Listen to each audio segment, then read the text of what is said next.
and welcome to MC in Focus, a weekly newscast produced by the Advanced Broadcast Journalism students at Montgomery College. I'm Tom Plyman. And I'm Sarah Kuntz.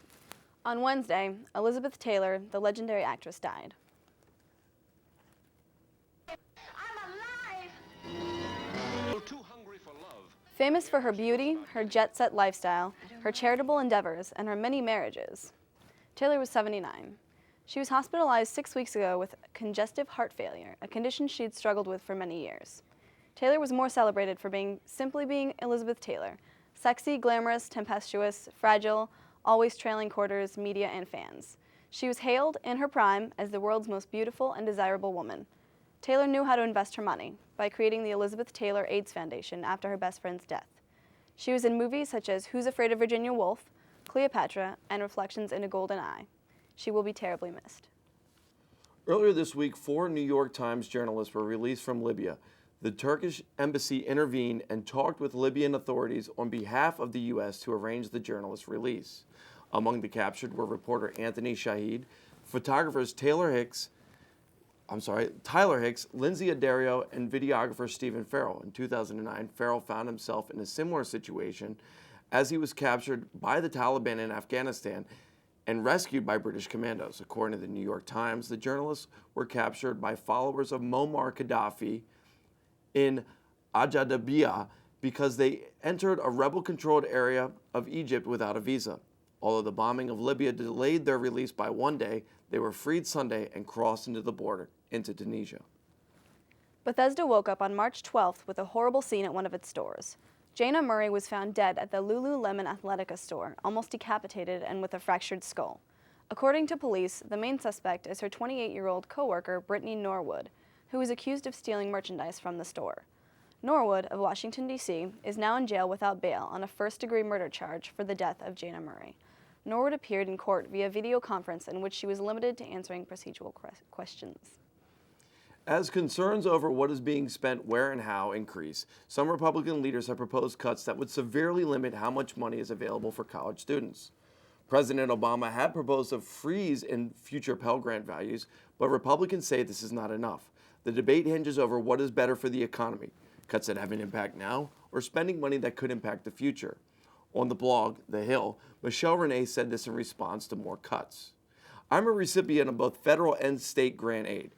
I am now a CPA and a Pennsylvania taxpayer, both as an employee and as a business owner where I own real estate and perform accounting services. When we finish college, we stay in Pennsylvania and we pay taxes. I want my tax dollars to support higher education. Now that spring has sprung, beach season is just around the corner. And what better way to celebrate than getting back in shape? Join the Department of Health Enhancement for Montgomery College's annual Health and Wellness Fair.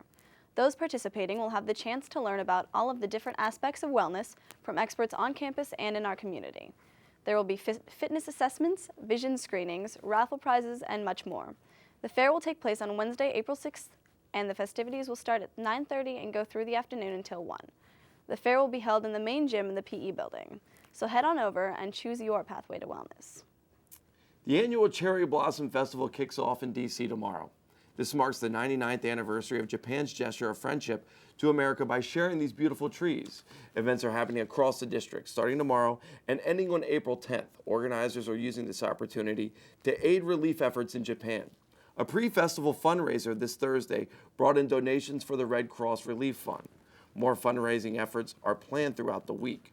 To find out how to donate and for more information about the festival, please visit the website, www.nationalcherryblossomfestival.org. What would you do if a meteorite crashed through your roof? Would you keep it?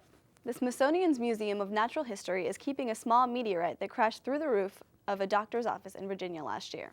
Museum spokesman Randall Creamer announced Saturday that the meteorite is now part of the museum's research collection. The Smithsonian paid $10,000 for the meteorite to the Virginia doctors who found it. That check was then given to the Doctors Without Borders charity. The owners of the property made a legal claim, but that claim was later dropped. When we come back, we'll see why the moon was so big last Saturday. We'll also check out the weather for this weekend and get an update on sports from Spencer Taylor.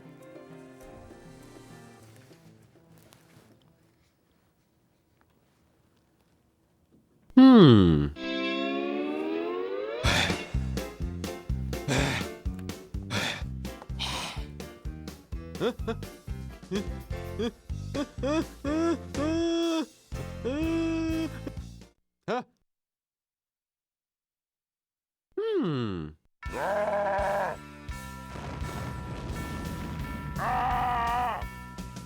Yeah. It's different. Nah, I'm gonna leave earlier. You got nothing to worry about, baby. Baby, don't be like that. Don't say that. Come on. We just need to talk. Gum.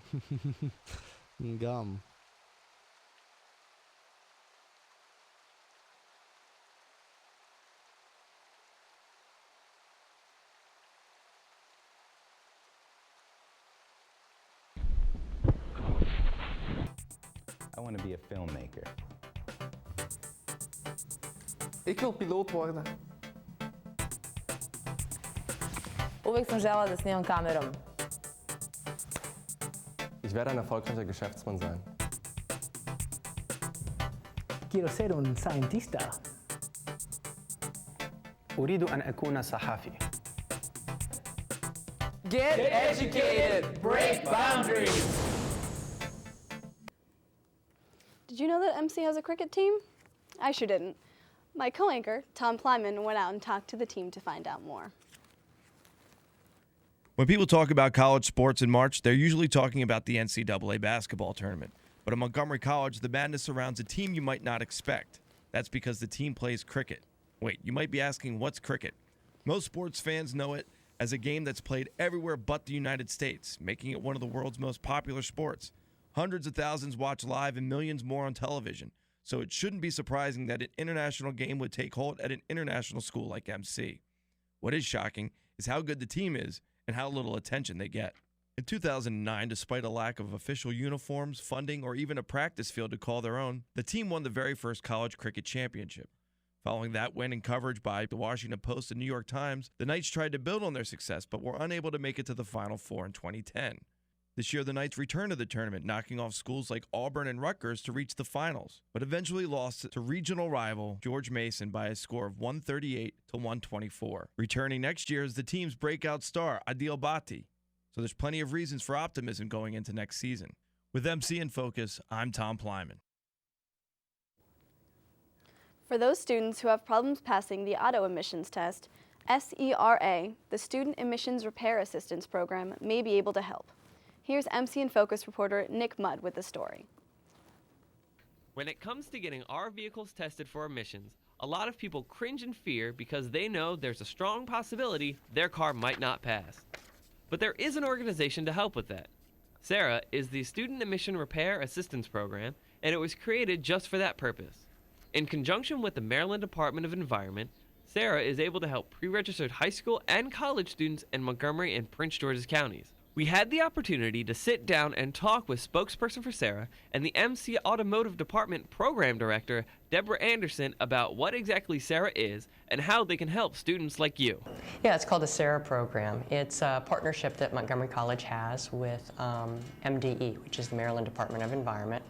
Maryland Department of Environment has gotten a grant from EPA, and they are offering a repair assistance program to students in Montgomery County and students in PG County, which allows them, if they've failed the emissions test, the VEEP test, then they can get repair assistance up to $450.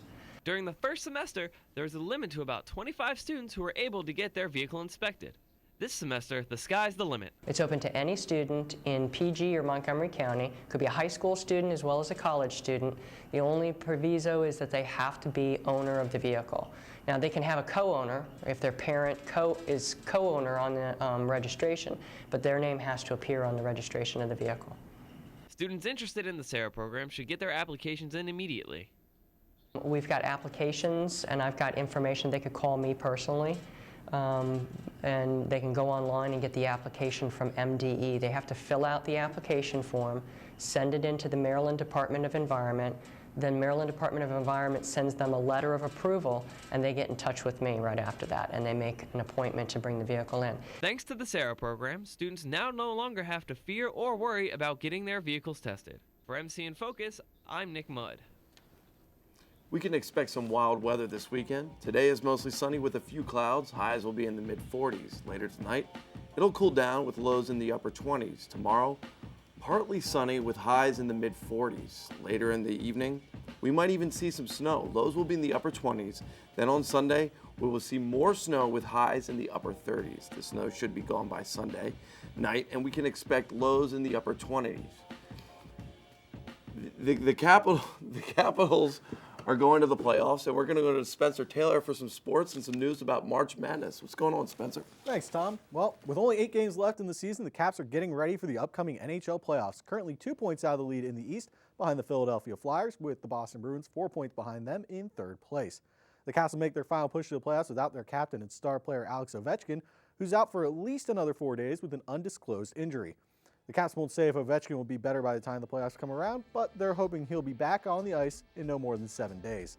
Caps have already clinched a playoff spot as they head up to Ottawa tonight to take on the Senators. Other NHL news, Pittsburgh Penguins forward Matt Cook was suspended for the rest of the regular season and the first round of the playoffs for an illegal hit against New York Rangers defenseman Ryan McDonough Sunday night. This isn't the first time Cook has been suspended this season. He was also suspended 4 games last month for hitting another player from behind. In baseball, the Nationals have put star pitcher Steven Strasburg on the 60-day disabled list as they wait for him to fully recover from his Tommy John surgery to repair his damaged shoulder from last season.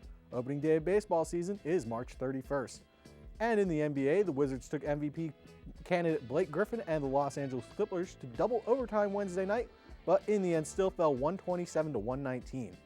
Wizards rookie John Wall had his highest scoring game of the season with 32 points, shooting 12 for 16.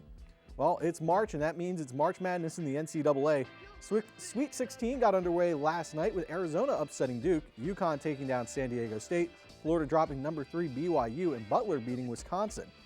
Tonight, number 1 Ohio State takes on the Kentucky Wildcats in the East, and number 1 in the Southwest, the Kansas Jayhawks play the Richmond Spiders. Other games tonight, we've got Marquette playing North Carolina, and VCU goes against Florida State. First games of the Elite Eight start Saturday night. And Tom, this might interest you. Five Guys restaurant in Nationals Park has decided to pull out of Nationals Park. That's too bad. I love their hamburgers. Very good. I used to go to the original one in King Street in Old Town Alexandria, you know. Really? Yes, I ate a lot of hamburgers, a lot of peanuts there. But you didn't pay $12 for a burger there. I never paid $12 for a burger. It was very cheap. That's why I went there. My bracket is destroyed. How's yours doing? Not much better. I had Duke going all the way, so. Yeah, I had the Terps, and they didn't even make the tournament, so I don't know what I'm doing. Anyways. All right, well, the largest moon in about 18 years was visible last Saturday. The oval shape of the moon's orbit means the moon is closer to the Earth during its perigee phase than its apogee phase. A nearby perigee moon is 50,000 kilometers closer to the moon than an apogee moon. It appears 14% bigger and is 30% brighter than an apogee.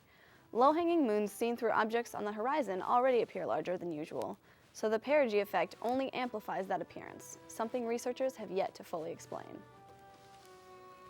Thank you for tuning in to MC in Focus. We'll see you here on Channel 10 next Friday. I'm Sarah Kuntz. And I'm Tom Plyman, and of course this is Spencer Taylor. And for everybody involved with the show, we would like to see you next week. And what do we got coming up next week? Do you know the news for next week? Not yet. All right. But I'm sure there will be sports. Okay. That's it for us this week, and we'll see you then. Thanks.